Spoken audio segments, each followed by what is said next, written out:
Now we've got a special treat for you. Where's Charlie Farley?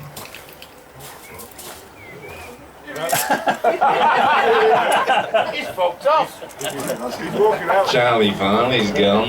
He's fucked off. He's gone. So I don't want to go. Get the shades. He's going to get his shades.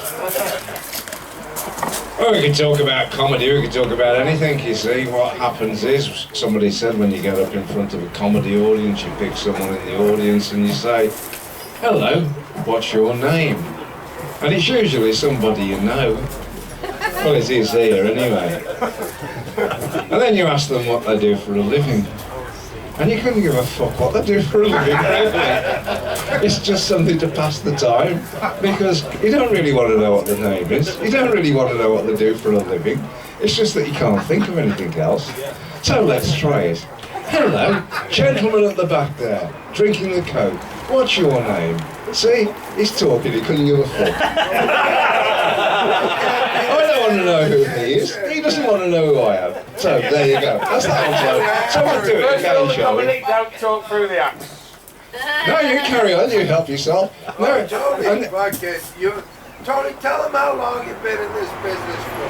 How long have I been in this business for? Well, I started when I began, and I'm here now. See, the thing is, when you get to this sort of age, what happens is that you come out of a slumber, and before you open your eyes, you have a really good stretch out, as wide as you can, and you stretch your arms and your legs. And if you can't feel wood, you say, I'm getting up now. And if you're in a position where you can't stretch out, you just move your face. And if you can't feel grassroots, that's the same thing, you get up then. As long as you're this side of the grass, who gives a fuck? I won't tell you how old I am, because you don't need to know that. Why not, Tony? Why not? Because I can't remember, that's why, because that was when you get to this age. Information is always good, Tony. All right. I started doing this when I was about, yeah.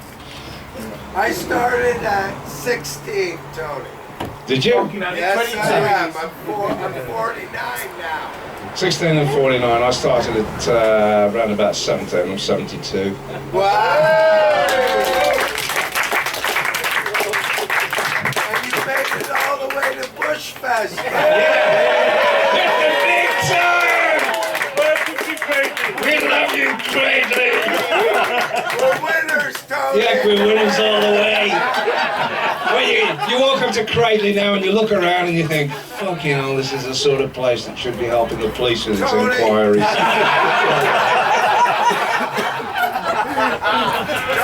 You walk through Cradley and you think, Christ, you know, there's been a riot. Now they've just redecorated. It's wonderful, isn't it, Tony? It's wonderful. It's wonderful talking to people. You know, you go to some festivals and music festivals, comedy festivals, and you get up and people couldn't give two shits what you do. You can stand there and do absolutely anything. And here, you've got this interaction. You can see the whites of their eyes. You can see the fear coming back at you. You can smell the sweat. You can smell the fear. It's wonderful. Dave's standing in the door there, looking and thinking, what the fuck's going on here? This is supposed to be Charlie Farley, the ventriloquist. And he's standing there. He looks like he's got someone else's hand up his arse. And he's talking a load of bollocks, which is absolutely normal. If Tony were here, he'd be telling you about his wife. I'd be telling you about Tony's wife. Oh, no, you wouldn't. You, oh, no. Tony's wife, I will tell you, she is an absolutely wonderful woman.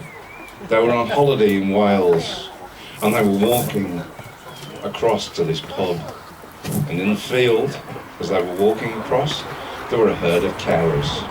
Cows, if you don't know, are big bovine animals that go moo and give you milk. They don't lay eggs. They were walking across, and cows can become quite inquisitive.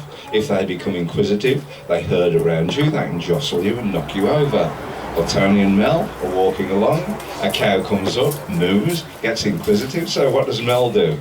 She doesn't go, ah, it's a cow, save me, into a feminine faint. She turns round and she punches it. Boff! they stampede, they run away. And they're sitting and standing across the other side of the field saying, that's a fucking bitch from Erdington. She hit me. That's it, that's the one. I mean, and when they walked back, apparently, all the cows ran away again. And all the locals started referring to her as Mrs. Cowpuncher. It's quite true. I don't know what I'm actually doing standing here now. I've lost the moment now. So it's one of those things that with age it dims the memory, and sometimes you stand there and you look around and what are all you people doing in my kitchen? That sort of thing, you know. That's why we have to write things down, like a list of everyone who's on, and all these lovely names here. And what happens when you've got a list of names with the times by it? Yeah. What happens is you look at it and you say, "Oh yeah, they're on next." But little known to me or to the other Tony, there's a little goblin who lives in the bush, and his name's Dave. And he creeps about when nobody's watching, and he changes all the times and running orders. Which is why you get comedians' names wrong, because you're mixing them up with two that should be on at the same time. But neither of them's here. It's the one who's named. And when you go up to Dave, he says, "Do you want a pot noodle?" I think that's what's twisted his brains. It should be actually on pot noodles that say, "Warning, consumption of this product rots your brain." And the fucking wasps around here are enormous, aren't they?